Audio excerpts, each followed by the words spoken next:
Previously on World History and Geography. The monotheistic religion of Islam began on the Arabian Peninsula with the Prophet Muhammad and spread rapidly. After Muhammad's death in 632 CE, four rightly guided caliphs led the expansion of the Muslim empire. A family known as the Umayyads came to power next, and they were replaced by the Abbasids in 750 CE. By that time, the Muslim empire stretched from the Atlantic Ocean to the Indus River. And now, our feature presentation. The Abbasids governed in a prosperous period of Muslim history. Trade riches flowed into the empire from all over Europe, Asia, and Africa. Rulers could afford to build luxurious cities. Over time, the influence of Muslims grew as the empire attracted people from a variety of lands. The many cultural traditions combined with Arabic culture to create an international flavor, especially in the urban centers. Until the construction of Baghdad, Damascus was the leading city. It was also the cultural center of Islamic learning. Other cities grew up around power centers, such as Cordoba, the Umayyad capital, Cairo, the Fatimid capital, and Jerusalem, the third holiest city in Islam, behind Mecca and Medina. The Abbasid capital city of Baghdad, built on the west bank of the Tigris River in 762 CE, impressed all who saw it. Extensive planning went into the city's distinctive circular design, formed by three circular protective walls. The Caliph's palace of marble and stone sat in the innermost circle, along with the Grand Mosque. Originally, the main streets between the middle wall and the palace were lined with shops. Later, the marketplace moved to a district outside the walls. Baghdad's population approached 1 million at its peak. 1 million? Baghdad's population, made up of different cultures and social classes, was typical for a large Muslim city in the 8th and 9th centuries. Muslim society was made up of four classes. The upper class included those who were Muslims at birth, in other words, born into a Muslim family. Converts to Islam were in the second class. The third class consisted of the protected people and included Christians, Jews, and Zoroastrians. The lowest class was composed of slaves. Many slaves were prisoners of war, and all were non-Muslim. Slaves most frequently performed household work or fought in the military. Muslim women had more economic and property rights than European, Indian, and Chinese women of the same time period. أعرف ذلك. The Quran declares that men and women as believers are equal, but that men are the managers of the affairs of women, and righteous women are therefore obedient.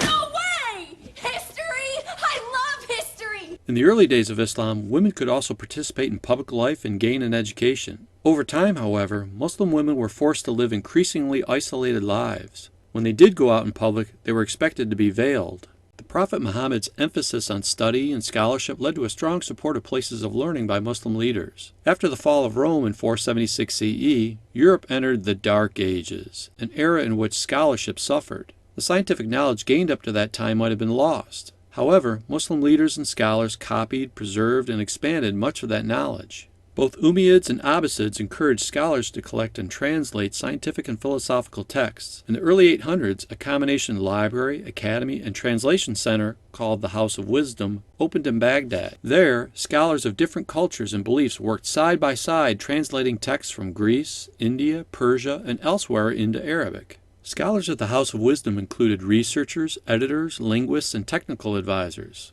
These scholars developed standards and techniques for researching that are part of the basic methods of today's research. Muslims had several practical reasons for supporting the advancement of science. One was rulers wanted qualified physicians treating their ills.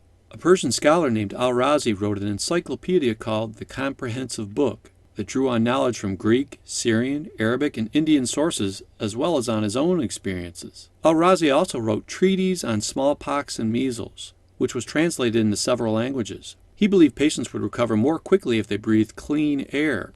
Makes sense to me.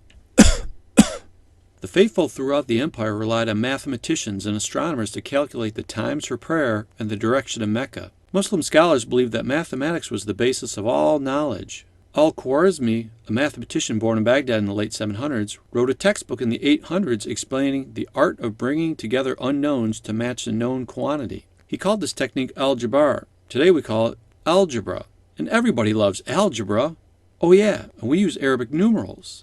Many of the advances in mathematics were related to the study of astronomy. Muslim observatories charted stars, comets, and planets. Muslim interest in astronomy developed from the need to fulfill 3 of the 5 pillars of Islam: fasting during Ramadan, performing the Hajj, and praying toward Mecca.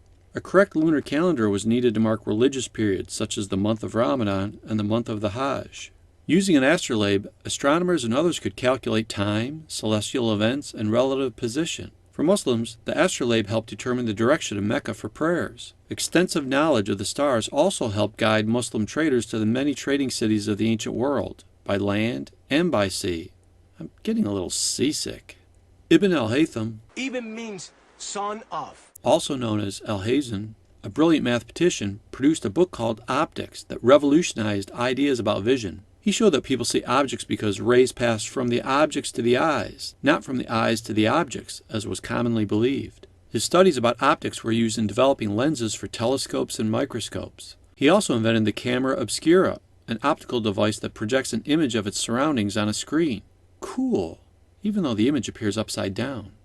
Literature had been a strong tradition in Arabia even before Islam. Bedouin poets, reflecting the spirit of desert life, composed and recited poems celebrating the ideals such as bravery, love, generosity, and hospitality. Those themes continued to appear in poetry written after the rise of Islam. The Quran is the standard for all Arabic literature and poetry. During the age of the Abbasid Caliphate, literary tastes expanded to include poems about nature and the pleasures of life and love. Popular literature included The 1001 Nights, a collection of fairy tales, parables, and legends. Some people know it as Arabian Nights. The 1001 Nights is a collection of stories tied together using a frame story. The frame story tells of King Shahryar who marries a new wife each day and has her killed the next day. Wait, what? There was a dancing girl named Scheherazade. When Scheherazade marries the king, however, she tells him fascinating tales for 1001 nights, until the king realizes that he loves her. Aww. Wait a second, that's actually really creepy. Some of the stories told within the frame of the 1001 Nights are The Seven Voyages of Sinbad. Ooh, that's awesome. Ali Baba and the 40 Thieves. Wait, I only counted 39.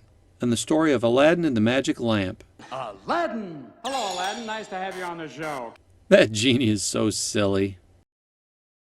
As the Muslim Empire expanded, the Arabs entered regions that had rich artistic traditions. Muslims continued these traditions but often adapted them to suit Islamic beliefs and practices. For example, since Muslims believe that only Allah can create life, images of living beings were discouraged. Thus, many artists turned to calligraphy, or the art of beautiful handwriting. In pictorial calligraphy, pictures are formed using the letters of the alphabet. This picture of a man praying is made up of the words of the Muslim Declaration of Faith. Hey, that calligraphy looks great. I'm going to give it a try. Not so good. Others express themselves through the decorative arts, such as woodwork, glass, ceramics, and textiles. Muslim artwork sometimes focuses on strictly geometric patterns. Geometric designs can be found in everything from pottery to architecture. Arabesque decoration is a complex, ornate design. It usually incorporates flowers, leaves, and geometric patterns. It is in architecture that the greatest cultural blending from the Muslim world can be seen. To some extent, a building reflected the culture of the people of the area. For example, the Great Mosque of Damascus was built on the site of a Christian church. In many ways, the huge dome and vaulted ceiling of the mosque blended Byzantine architecture with Muslim ideas. In Syrian areas, the architecture included features that were very Roman, including baths using Roman heating systems. Over in Cordoba, the Great Mosque used 2 levels of arches in a style unknown before. The style was based on principles in earlier mosques. These blended styles appeared in all the lands occupied by the Muslims. Though the unified Muslim state would eventually break up, Muslim culture continued. Aladdin. Hello, Aladdin. Nice to have you on the show.